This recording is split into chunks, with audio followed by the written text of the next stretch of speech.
এদিকে ধৃত তৃণমূল কংগ্রেসের প্রাক্তন কাউন্সিলর সুশান্ত ঘোষ, তাকেও নিয়ে আসা হয়েছে লালবাজারে। গতকাল তাকেও গ্রেপ্তার করা হয়। ওড়িশার পুরীতে কলকাতা পুলিশের স্পেশাল টাস্ক ফোর্সের হাতে ধরা পড়েন সুশান্ত ঘোষ। নিজের মোবাইল ফোন বন্ধ রেখেছিলেন, পরিবারকে মুম্বাই পাঠিয়ে দিয়েছিলেন তৃণমূলের প্রাক্তন কাউন্সিলর। পুরী থেকে তাকে গ্রেপ্তার করে কলকাতা পুলিশের এসটিএফ।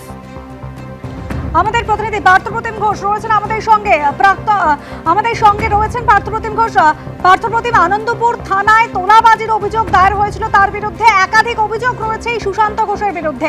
লালবাজারে তাকে আজ সকালে নিয়ে আসা হয়েছে, এখনো চলছে জিজ্ঞাসাবাদ।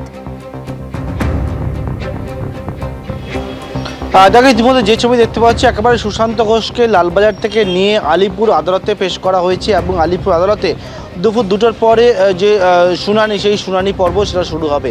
সুশান্ত ঘোষের বিরুদ্ধে যেটা অভিযোগ, প্রায় 2 থেকে 3 কোটি টাকা এখনও পর্যন্ত পাওয়া গেছে, যেটা হচ্ছে তোলাবাজির অভিযোগ। তোলাবাজিটা কিসের? তোলাবাজিটা হচ্ছে রুবি যে হসপিটাল, তার আশেপাশে এলাকায় বিভিন্ন দোকানদার যারা ফুটপাতে দোকান দিয়েছে তাদের কাছ থেকে তোলা চাওয়ার অভিযোগ ওঠে এবং সেই অভিযোগ দায়ের হয়েছিল প্রথমে আনন্দপুর থানায়।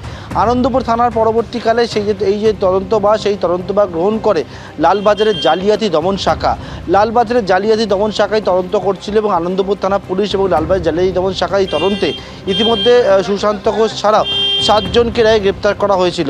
তাদেরকে জিজ্ঞাসাবাদ করে আরও একাধিক বিষয় তথ্য তারা কিন্তু জানতে পেরেছেন এবং সেই তথ্য জানতে পারার পরবর্তীকালে সুশান্ত ঘোষ কিন্তু পালিয়ে বেড়াচ্ছিল।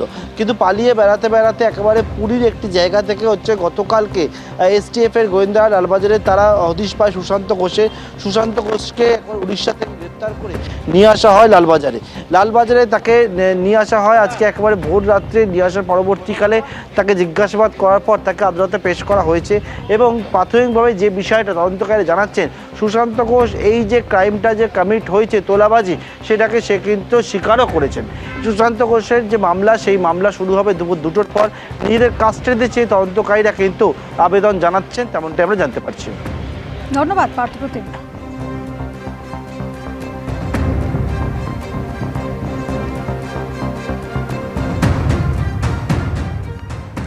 আরজিকরে ফাইলস খোলার পরে সিবিআই দপ্তরে পানিহাটির প্রাক্তন তৃণমূল বিধায়ক। নিউ টাউনে সিবিআই দপ্তরে নির্মল ঘোষ, তারও জিজ্ঞাসাবাদ চলছে।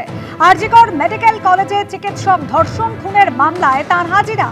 প্রাক্তন তৃণমূল বিধায়কের এখনো পর্যন্ত কিন্তু জিজ্ঞাসাবাদ চলছে এবং ঘটনার দিন তার ভূমিকা সম্পর্কে জানতে চাইছেন সিবিআই এর আধিকারিকরা।